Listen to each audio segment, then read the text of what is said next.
Young fool. I will admit my son's plan to assault Elgeir from both sides was a good one, but it's a shame he executed it so poorly. I hope his force is enough to pursue the Arulads before they can rebuild their numbers, and I pray he learned something from that battle. At least Margus' campaign is going just as I expected of him. Once the coin starts flowing again, I have to find a way to reward him for all these years of service. Now, for another matter. Advisor, inform Captain of Mistrand Watch that I want him to prepare a company of troops to patrol Arulad coasts. Is this wise, my Khan? Mistrand is already left with barely any defenders. To downsize the town watch would be inviting trouble. I am aware that we must show our people that their pleas will no longer be ignored. Otherwise they will rebel again as soon as our forces move away. Besides, what is good for our people will be good for us in the long run. So, send the order, and prepare chambers for new chieftain of the Rhûn. I appreciate how quickly he understood where the wind blows, but I'd rather be a generous host and keep his family here in Mistrand for a while. And now, for the matter of our honorable Aradrim guest. Salavumbar, step forth. I apologize for keeping you waiting, but alas, I cannot afford a full court to manage affairs of the realm at this time. But I hear you want to serve in our armies in exchange for a plot of land. Yes, O great Khan. I am aware that such a request is not common, but I can guarantee you will not be disappointed with our service. My riders and my entire tribe stand ready to provide any assistance you may need. Indeed. You have already offered us quite a notable service indeed by capturing and executing the rebellious Rhûn chieftain. But, speaking of assistance, I cannot help but feel it was somewhat too well timed. You call yourself Sal of Umbar, but Umbar is far away. Certainly far enough that I find your appearance here in such a critical moment rather suspicious. I will be blunt, Sal of Umbar. Some believe you were hired by the Rhûn before the rebellion, and only switched sides when you realized you could not win. That's what most mercenaries would do. And I admit, O Khan, if there were to reach out to me, it could have gone just like the way you described it. But those who say that about me are wrong. I indeed am from Umbar, but I haven't been there for 2 decades now. When the word of rebellion in your lands reached us, me and my tribe were in Khand in service of Khan Arkish. We departed as soon as we could and reached Mataram after your General Margus already conquered it. We then set off to the west towards Enmahad and saw battle from the distance, but horsemen are not all that useful when fighting in the streets, so we kept our distance, and that allowed us to see Rhûn chieftain running away, so we chased them down. And you brought his head to Margus. Very well, Salavumbar.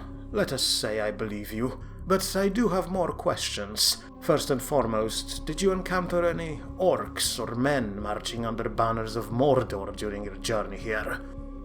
Not living ones, Great Khan. We did encounter a battlefield, though, where hundreds of orcs were slaughtered and heaped in a pile on the steppes south of Mataram. We thought the Rhûn did it, but from several herdsmen we met on the plain we heard the same story about a horde of Varyags led by 2 men in blue robes.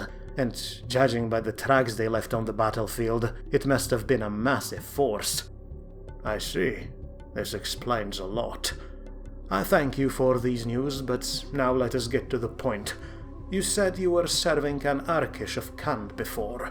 Does that mean you abandoned his service? And what was a tribe of Haradrim doing in Khand in the first place? It is a long and boring story, O Khan. Humor me, then. I'd rather hear a story of your travels than yet another report about the rebellion.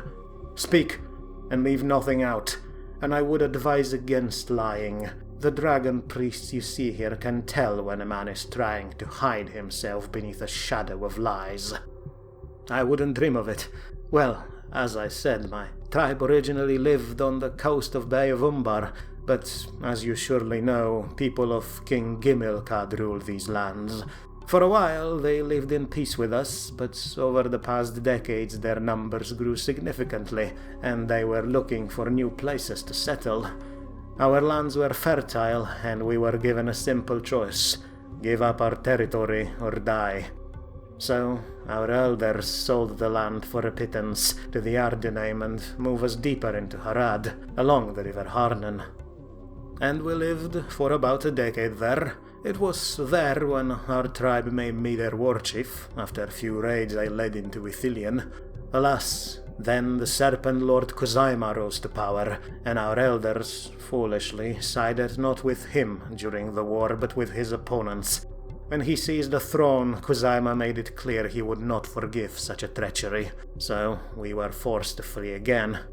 First into the desert, then into the jungles of the Trollman, but everywhere we went, banners of the Serpent Lord soon reached as well, as Kuzaima led his conquest to unify the tribes. After a few years we had no other option. We either had to face the serpent and die or flee to Khand. Fortunately, Khan Arkish had need of mercenaries like ourselves, and our people had enough experience with farming in arid lands of Harad that we could turn even the dusty Khandish steppe into fertile fields. It was peaceful, for a while, and yet something must have changed. Otherwise you wouldn't abandon such a life. Indeed, Great Khan. The truth is, I am to blame for our rapid departure from Khand. Arkish has many children, and one of his daughters found my company to be entertaining. Her father learned about it, and I found myself in jail waiting for an execution. And I will not lie, I am only alive today because over the years I made many friends who helped me escape, and as soon as I was free, I took my tribe and marched north into lands of Rhûn. I'd rather avoid Mordor if I can, and that's when we heard the news of the rebellion in your lands. And so now you come before me, with all bridges burned behind you. Not all, Great Khan, but you are right, I do come before you to beg for your generosity. Not for me, but for my people. When I was sitting in that cell, I realized I am no longer a young adventurer who can gallop through the sands with wind in my hair and no worries about tomorrow in my heart. When my tribe made me their chieftain, I became responsible for them, but I failed them as a leader until now. We have been on the run for decades now, but we can flee no longer. If we go further north, either Northmen or dwarves will slaughter us all, women and children included. So, my lord, I come before you to offer our fealty. My tribe will serve you with our very lives, in war and peace, if you deem us worthy of a spot of land where we could live. Our women and elders will till your lands, and our men will wield their spears in service of your armies, for we do not wish to be a burden, and want to earn your favor. Well said. You indeed seem to be well-spoken, just like the emissary of Khand said, and surely you must understand that, for me and Rhûn itself, favor from Khan Arkish would be a lot more valuable than a wandering tribe of Southrons. Then send me to Khand in chains, Great Khan, but do not extend my crime to my people. I guarantee you, neither of our warriors nor our farmers shall disappoint you. And as for me, yes, I may be a simple, lowly chieftain of an unimportant tribe, but I made friends in my life. Many friends across many realms.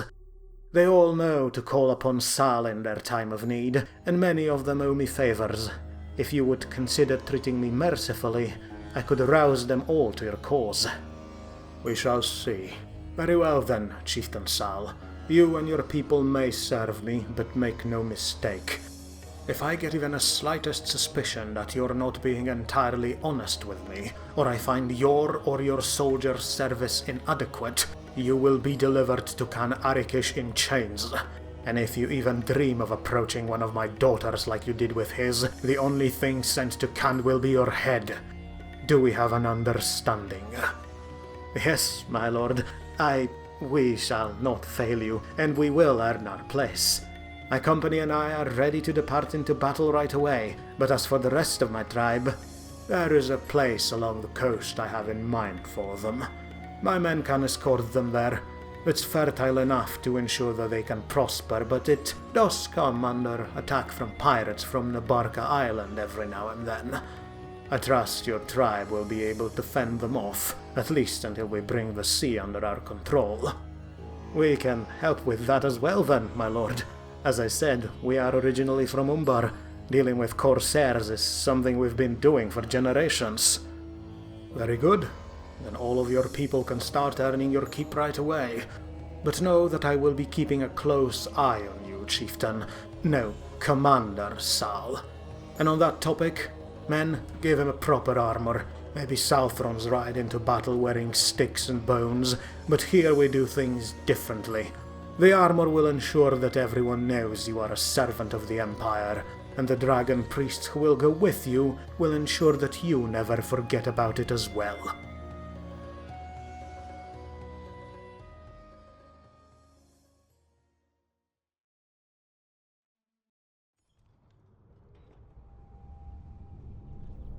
It was quite a surprise for people of Mistrand when on one foggy morning a company of Haradrim horsemen rode into town, and it became even more surprising when Karnukar himself invited their leader to the glittering hall for an audience.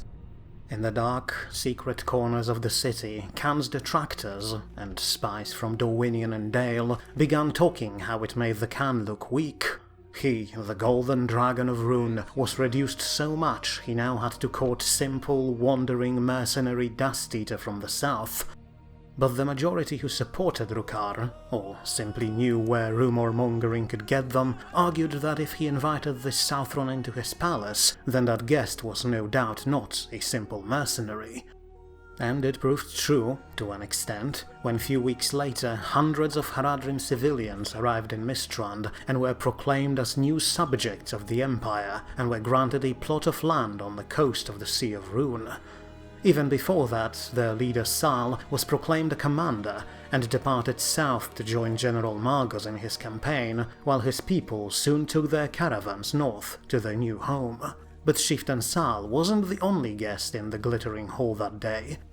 Many priests and inquisitors of the dragon cult were coming and going into the palace every day, but the Khan seemed to spend most of his time with a single, particular one, a secretive figure wrapped in robes from head to toe. Only a single, devious eye was visible, and those who looked into it often said they felt a cold shiver crawling down their backs. On that day, however, the priests were around only for a short while, and as soon as they left, the new warlord of Clan Barun bowed his head and swore vassalage to Khan Rukar. When his predecessor was killed, by Sal and his people no less, the tribe realized that further resistance would be pointless, and the remaining elders elected a man named Ulfang as their new leader. And, to surprise of everyone at Mistrand, the man bore an uncanny resemblance to Sal of Umbar. The two men never saw each other before and were born hundreds of kilometers apart, but if you looked at them you'd think they were twin brothers.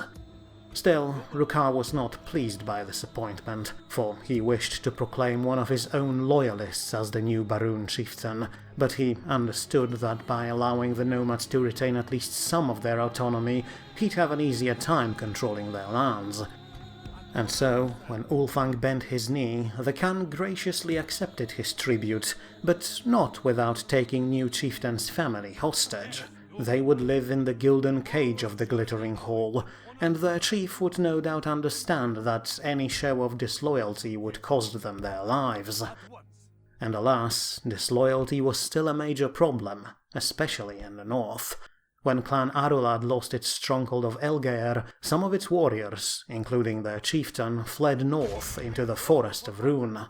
Some of these escapees rode into town of Rubar to warn their people there and prepare defences, but most of them returned to Elgeir, either by stealth during the night or by pretending to be beggars, refugees or wanderers. They would not allow Mistrand to control the fortress without issues. Few weeks after their victory, Lord Amdur's force found itself bogged down in civil unrest, as Arulad warriors aroused the remaining population to resist the invaders. A murdered guard on one street corner, supplies missing in warehouse 2 streets away, a fire breaking out in the barracks of the Locarim. Day after day, the conquered rebels fought back, but in turn, Mistrand's army retaliated against every act of defiance. Dragon priests patrolled the streets, and dozens of men ended up on their pyres, their screams echoing in the night. The patrols were doubled, then tripled. Amdur did his best to negotiate with leaders of local community, but he could see that it would take months to pacify the stronghold, unless he wanted to give the priests free rein and turn every man, woman and child within the walls to ashes. But back in Mistrand, Rukar managed to provide a solution. He sent his second son, Uldor, a young lad with only first sprinkle of beard on his chin, north to Elgeir, accompanied with elite guardsmen from the Glittering Hall, as well as several dozen city watchmen from the Street of Mistrand. These people were used to keeping peace, and the Golden Khan believed they'd be more welcome in Elgeir than the soldiers who attacked it, and so, hopefully, de-escalate tensions within the fortress. As soon as Uldor arrived, Amdur would take his troops, and more importantly his entourage of dragon priests, who were one of the main reasons for all the tension and unrest, and continue his campaign north. His brother, however, took only a single priest with him, that mysterious one wrapped in rags, leading to many rumors about just who this mysterious cleric was. Most importantly, though, it would be the very first test for Uldor as a leader, and it would be a challenging one. He'd have less men than Amdur to keep the peace, and if he failed, he'd have to test not only his skills as a ruler and governor, but as a warrior. Still, he was eager to go. Uldor was a brave and driven lad, and he spent his teenage years watching his older brother Amdur becoming a truly worthy successor to Rukar, and he was not willing to be worse than him, and the Golden Khan knew that his second son would work night and day to not disappoint him, and hoped that he'd be just as proud of him as he was of Amdur.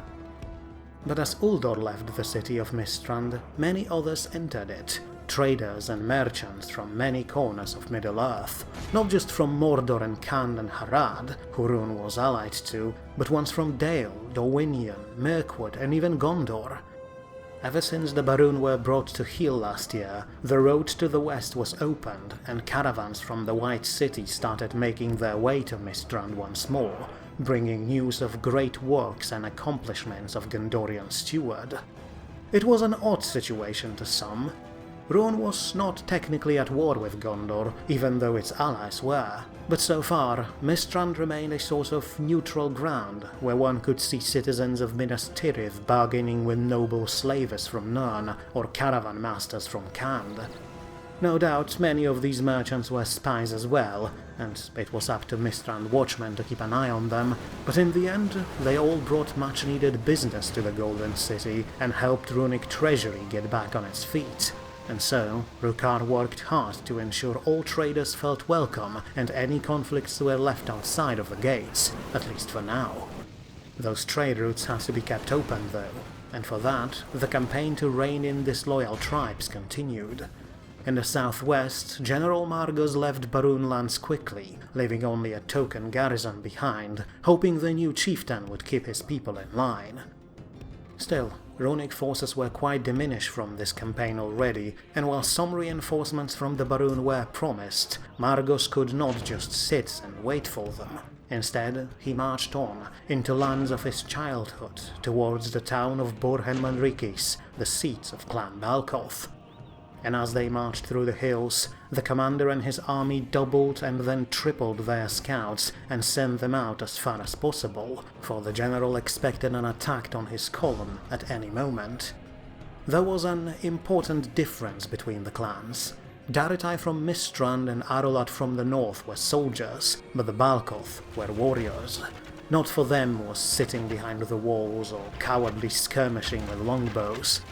They wanted to spill the blood of their foes up close, to revel in carnage, and so Margos fully expected them to attack his force before it reached their home.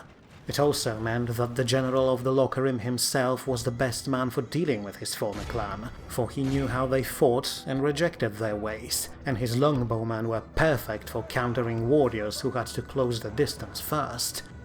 Still, the caution was necessary, for the spies reported that Balkoth mustered many men, and even had some companies of rebellious Locarim on their side.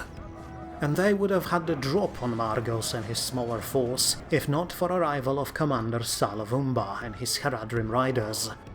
They galloped for weeks across the plains and hills to reach their allies and scouted area around them during their journey, and on one night, one of the riders brought in a message that a force of Clan Balkov was indeed patrolling the area east of their town, and they were moving away from it, which meant that if Margos moved quickly, he could seize Bur and Manrikis without facing a combined army.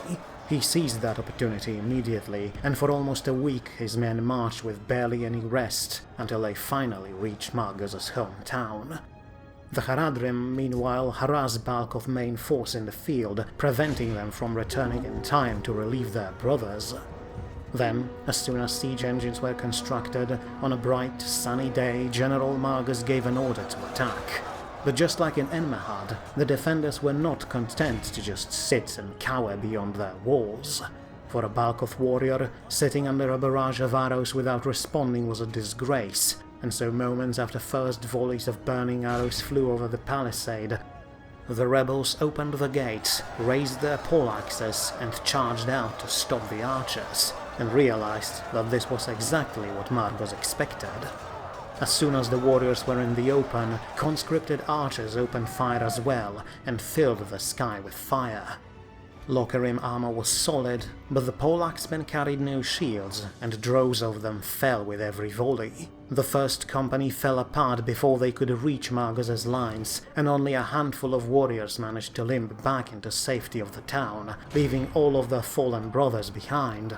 The second company tried to avenge them, and their attack fared better, for they managed to reach conscripts of Mistrand, but were then quickly isolated, surrounded, and cut down, without accomplishing anything of note.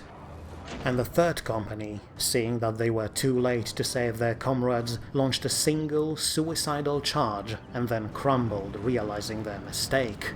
The elites of Clan Balkov were gone, and forces of General Margos raised a cheer and rushed towards the town, chasing the survivors. Panicked by the sight, the defenders closed the gate, leaving the warriors outside. They banged and clawed on the wood, and dropped their axes to try and climb over it, but then the conscripts fell upon them, and a slaughter began. All the pride and prowess of the Balkov evaporated within seconds, as warriors dropped to their knees and begged for mercy, and were not shown any. Their screams darkened the sunny day, and the defenders inside the walls argued between each other what to do. Finally, one of the locals opened the gate, and while a handful of warriors were still alive outside, they were surrounded by hundreds of Margos' men, who immediately seized the opportunity and poured into the town. A bloody battle was fought under the gatehouse, as conscripts from Mistrand slowly pushed local warriors aside. On both sides of the gate, the walls were broken down as well, and loyalist Lokerim rushed into the city and surrounded troops at the gate, sealing their fate. The Balkov still stood their ground, but it was only a matter of time before they broke. The final company rushed from the town center, bolstered with some of the local civilians who grabbed any weapons they could find, and intercepted one Lokerim company, but were then themselves surrounded as archers broke down another section of the wall and launched volleys of arrows into their backs. With Lokerim at the front and burning comrades at their back, even bravest men would flee, but there was nowhere to flee to, and the defenders were butchered to the last man in the streets and in the main square. Margos understood his people. He knew that as long as their warriors lived, they would always oppose them, and so every Balkov with a blade in his hands had to be put to sword to prevent another insurrection. At least it would not completely destroy the clan, the general thought. His tribe was very stratified. Warriors were just a single caste, and others, craftsmen, farmers, laborers and merchants, could be managed and no doubt trained into future soldiers, but for that, the old guard has to go. As the general entered the city and himself joined the fight, he recognized some of the faces lying down on the streets. Some of these faces once belonged to friends, but they were companions no longer. Now they were rebels and traitors who swung their blades desperately at the general and his men, and so he killed them before they could kill him. The fighting lasted almost until sunset, but by then it was a formality. Boran Monrius was seized, its defenders slaughtered to the last man, and its people subjugated. Soon, pyres of dragon flame illuminated the night, as clan elders were burned as a warning against future rebellion. And though Margus would never admit it openly, the reason he ordered his men to take no prisoners and cut down every warrior in the city was to spare them agonizing death in flames. The town went silent, but the bulk of rebellion was not yet over. Mere days after the assault, Haradrim riders have arrived with dire news. The force Clan Balkov still had in the field was hot on their heels, and they were not demoralized by the loss of their hometown. If anything, Warlord Heruthane, who led them, had whipped his men into a wild frenzy, and they were now marching at full speed back towards Boran Monrius to kick the invaders out.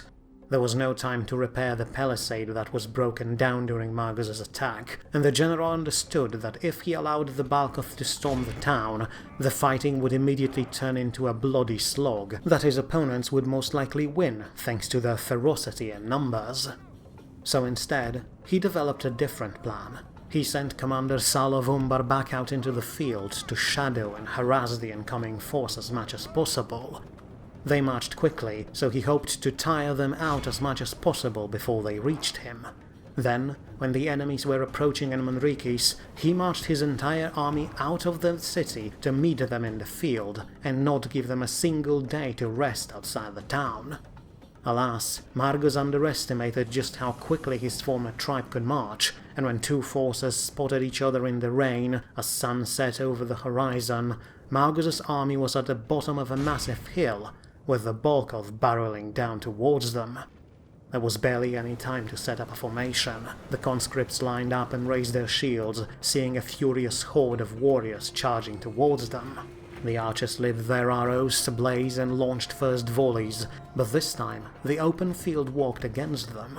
In Boran Monrius, Balkov warriors had to leave the town through the single gate, which slowed them down and made them perfect targets for massed arrows. But now, the enemy simply charged full pelt down the hill, and soon archers had to fall back behind the lines of infantry or would end up overwhelmed. Falling back, General Margus gave an order to attack, and both conscripts and his Locarim rushed ahead to meet the enemy, but it was clear that they were outnumbered. Margus tried to use some of his troops for a flanking attack, but he quickly realized that the best he could do was to simply hold his ground. The battle became a deadly slog, and both sides fell in droves at the foot of the hill. But then, in the setting sun, a horn of the Haradrim echoed out from behind the Balkov force as desert horsemen galloped down the hill, their vicious spears ready to strike. Rushing down, they crashed into Balkov's rear with a war cry, trampling and impaling dozens of men, and then, just as soon as they charged in, they ran off. Southron lancers were not Locarim cataphracts. They wore only light armor of leather and cloth and wicker, and their horses, while swift, could be easily toppled by a determined defender, even one without a spear. And so, the Haradrim began their deadly dance. They would rush in, sting like hornets, and retreat before the warriors they trampled could respond. Suddenly, the odds started looking better for General Margus, but only slightly. Warlord Heruthane soon realized what was happening, and his retinues broke off from the main fight and tried to intercept the riders. They could not hope to catch them, but they maneuvered to close any openings the Haradrim could use to attack. And yet, in doing so, they exposed themselves to Margus's archers, who now could see Balkov Warchief and his men clearly above them on the slope. Heruthane faced an impossible choice, either to rejoin the fight and spare himself a rain of arrows, but in doing so open the way for more Haradrim attacks, or to keep fending off the horsemen while facing a constant barrage. He chose the second option. He believed in his men, and when it came to pure frontline manpower, his troops outnumbered Margus's force by a significant margin. If he had to pay for a victory with his own death, then so be it. But he could not be everywhere at once, and the Haradrim would find an opening every now and then and charge into the fray. Despite that, though, Margus's front line began collapsing. The conscripts fell in droves as furious Balkov warriors relentlessly broke through line after line, and soon not one of the levies were left standing. The Balkoth screamed their fury and rushed through the line towards the archers, but on their flanks, professional Lokharim were in a lot better shape and prevented a slaughter. A company of younger warriors did manage to chase the archers down, but as soon as they engaged, desert riders fell on them and broke their ranks. And further down the line, in all the chaos and blood, General Margus's longbowmen put down their bows and charged War Chief Herothine's bloodied retinue, an act that caught them completely by surprise. But Commander of the Lokharim and his soldiers were not just great marksmen, but combatant fighters as well, and when Herothine faced Margos, the fight was over in seconds. In one quick swing, Balkoth War Chief's head was cut off, and forces of Mistrand pushed forward with renewed zeal. Between losing their war chief, their home, and many of their comrades, between flying arrows and relentless cavalry charges, the Balkoth buckled and then broke. One by one they dropped their weapons and ran for the hills, but the Southrons would not let them leave. When the sun finally set, less than a dozen of Balkoth warriors managed to crawl to safety. The others were put to sword to ensure the tribe would not have anyone who could rebel against the Golden Khan anytime soon. The second tribe was pacified, and despite seemingly high losses, General Margus's army fared far better than it seemed. A lot of the conscripts defeated in battle were not killed but only wounded, and while many of them would remain crippled for the rest of their lives, well over 100 of them would make a full recovery and could rejoin the army in a matter of weeks or months.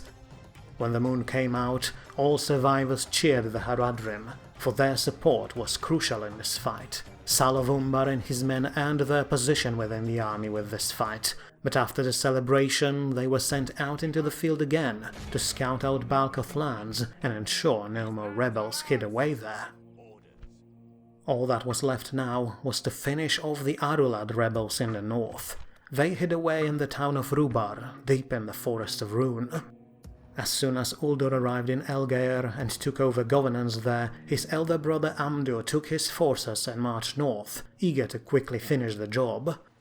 In truth, when he heard news about Margos's recent victories, he felt rather inadequate in comparison. The general already managed to bring order to 2 rebellious tribes, while here Khan's firstborn son was still struggling with a single one. These thoughts pushed him into devising a new plan for the attack on Rubar. This time, Amdur decided to not play it by the book.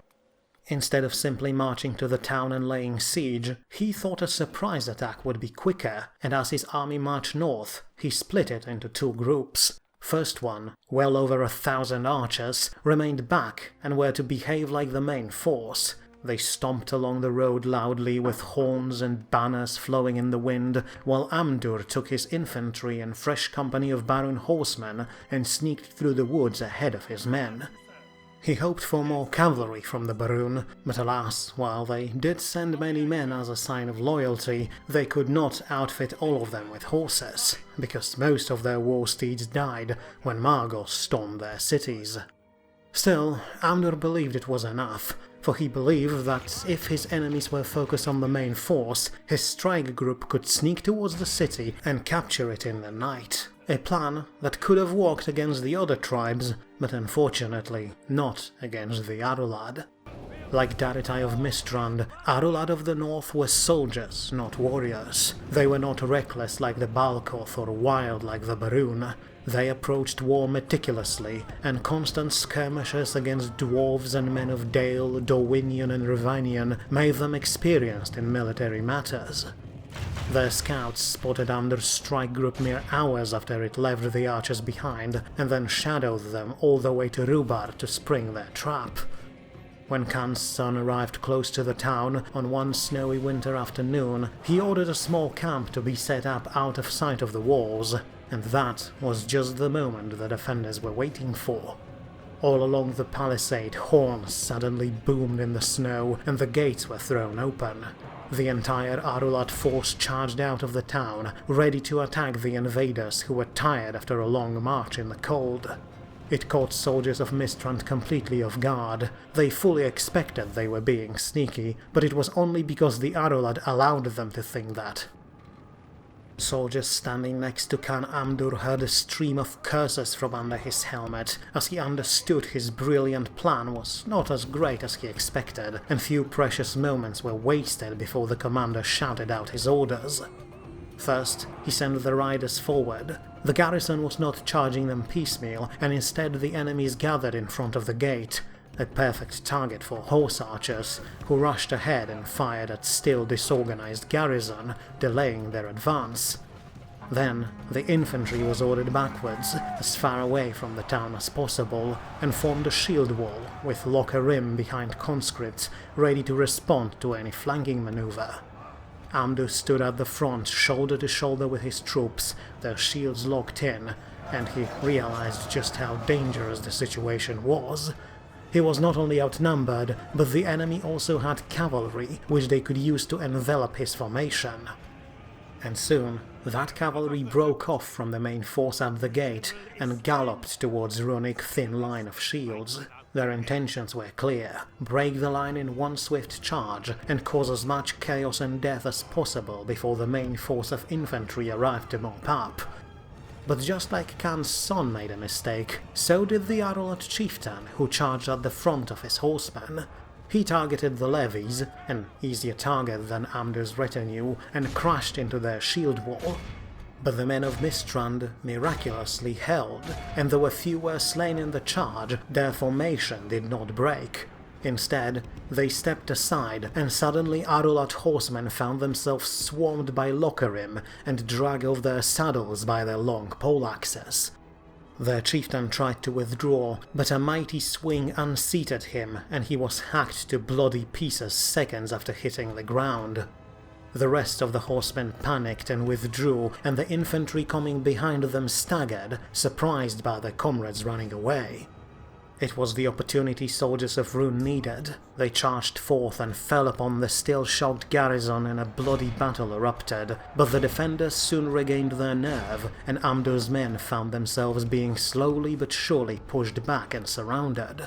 Without archers, they could not respond to Arulot's own bowmen, and things once again started to look bleak, until suddenly a third horn echoed across the snowy plain.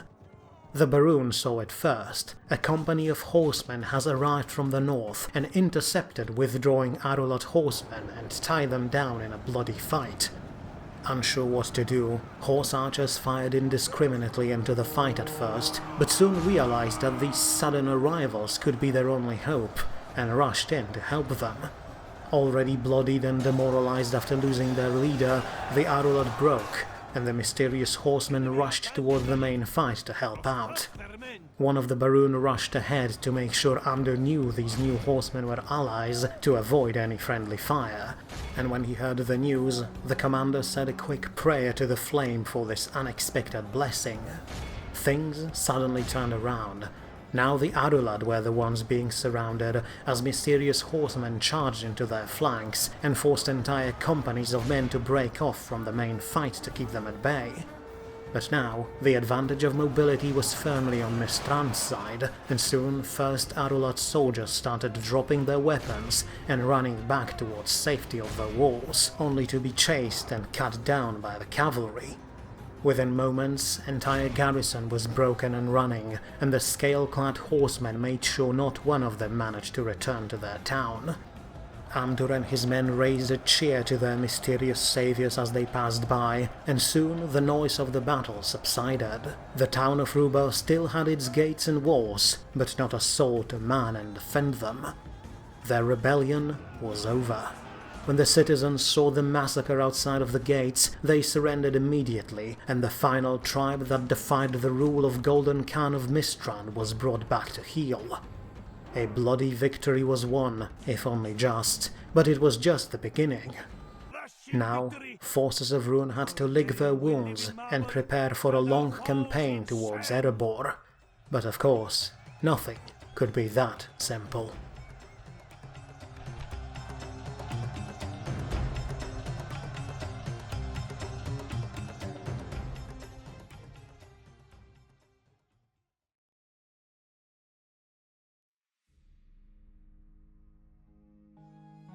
Leave me be, 'tis but a scratch. I said leave me, I can bandage myself. Go and help all those wounded lying in the snow before they freeze to death. The last thing we need now is to deal with frostbite on top of all the wounds. Go! And you, Captain, you were right. You were right as always. I should have listened to you and brought everyone with us. It's only thanks to those horsemen we're still alive. The flame was burning for us this day thanks to them. And, speak of the devil, here's the true hero of the day. Give the man a cheer, troops. We're alive now because of him. We'll be toasting you for weeks now, friend. Ah, but are you alright? That's a nasty dent you have on your helmet. Here, stand still, let me help you. You'll never get it off otherwise. Flame, that's a lot of blood. Here we go. This may not be the best idea, Commander, but thank you. Oh, I see. Look, men, it turns out it is not a brave man we owe our salvation to, but a brave woman. It is an honor to meet you, my lady. You have my eternal gratitude for your actions today. I thank you, Commander, but I am no lady, just a common woman from the coast. Nonsense. You may not have noble blood, but you have a noble heart, and I dare say you swing that spear and ride that horse better than most nobles I know. That is worth far more than who our families are. Thank you, Commander. Again, I apologize, I'm just surprised. I did not expect to receive such a warm welcome. Why? Ah, of course, the Arulad are a bit more traditional than us Daritai, but the Golden Dragon cares little who we are under our faceplates. Men, women, all are welcome if they're willing to serve for the glory of the Empire, and you just served us greatly. But I must ask, why would a woman from Arulat Coast fight against her own people? Because my people abandoned us. We are from villages that were torched by Dorwinian pirates a few years ago. At first, we begged the Khan to send soldiers to guard the coast, but he refused, so we asked our own warlord for support, and he refused as well. Then the pirates came and pillaged the entire coastline, village by village. So we banded together, got what weapons and horses we could, and decided to patrol the coasts ourselves. We've been hunting the raiders for months now, and put many of their crews to the sword. But when the rebellion started, our warlord demanded us to come join him and march on Mistrand. We refused, so he and his people branded us deserters and traitors. Traitors for trying to protect our people, something the warlord of the Khan should have done themselves. If anything, it was our own warlord's sick ambition and greed that made him a traitor to us all. So, siding with you was really the only option we had left. We hoped that we could link up with your forces before you stormed Rubar, but I admit you marched faster than we expected. And looking at the field now, it's good we made it here in time. That was not a clean fight. No, it was not, and I am to blame for it, which is why my gratitude for your help is even greater, for you have saved my men from my own foolish mistake. We'll raise a feast in your name in the city tonight, and if you're not a noble, then I'll ask my father to make you one right away. Lord Amdur, sir, sorry for interrupting, but we found the body of... My lady, what are you doing? Amdur, you are the son of the Khan of Mistrand, son of the man who abandoned my people. Then you deserve death just like the rest of those bastards who left us to die. You would dare to raise your blade against the future Khan woman? Men, Caesar! Stand down, Captain. And you, lady, before you slice my throat open with that glaive, the least you could do is to give me your name, so I know who ended my life. It's Kabisa, and it's not just my name, but the name of the village your father refused to help. Very well then, Lady Kabisa, and if you indeed wish to strike me down, may your blade be true. I shall not beg your mercy, nor try to justify my father, but I shall tell you that while I am Rukar's son, I am not him. You can see me here in the flesh. I refuse to sit behind the walls, buried in papers all day.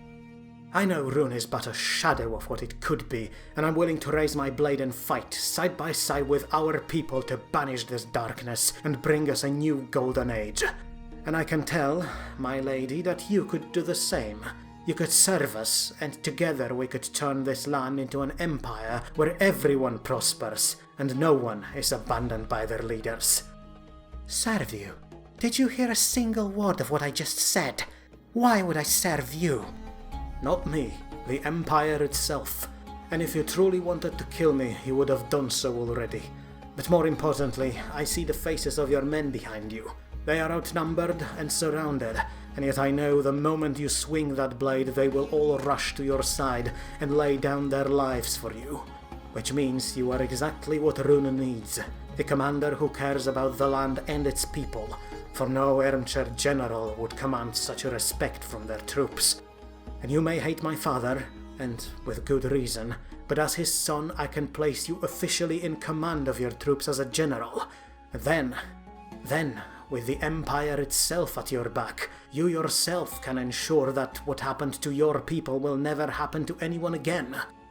Or we may have a fight, right here, right now, and only our foes will be the victors of this day. You're lying. You're trying to worm your way out of this with your poison words. Why would a lord extend such an offer to a commoner? For it is a dark time for all of us, Kabisa. When the fate of our empire is at stake, blood and birth matter little.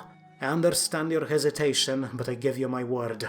On my honor as future Khan, my offer to you is as genuine as they come.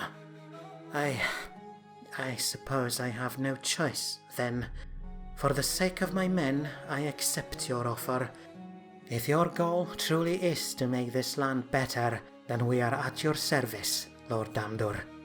A wise choice indeed, Lady Kabisa. Now rise and rouse your men, for it is time for a celebration. The lands of Arulad are once again under rightful rule of the Golden Empire. But not only that, we also gain a new brave ally for our cause, and together we shall make Rhûn the most glorious realm of Middle-earth. Now go, all of you. Go to the city and let me hear the songs of victory, for tomorrow our work begins anew. Yes, this should keep them occupied. Captain, send a few of our more persuasive men to that woman's camp and see if some of her people couldn't be swayed to our side.